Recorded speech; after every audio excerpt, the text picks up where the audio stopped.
જ્યારે એક તરફ દુનિયાની અંદર ભારતનું નામ નરેન્દ્રભાઈ મોદી જે છે એ ઊંચું કરી રહ્યા છે, ત્યારે ભારતના જ કેટલાક ભારતીયો બીજા દેશોમાં જઈને ભારતનું જ નામ એ ડૂબાડી રહ્યા છે.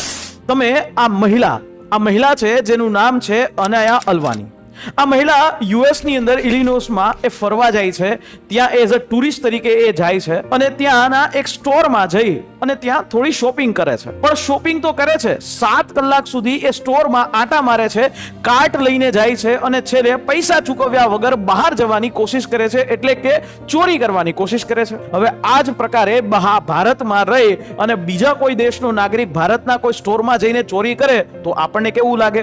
એટલે એવી જ રીતે આ વ્યક્તિ, આ મહિલા છે, એની ધરપકડ કરી લેવામાં આવે છે સ્થાનિક પોલીસ દ્વારા.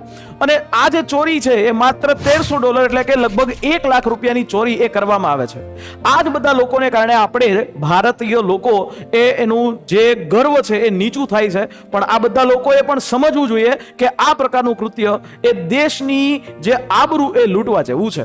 તમારું શું કહેવું છે આ મહિલા બાબતે? નીચે ચોક્કસથી કોમેન્ટ જરૂરથી કરજો.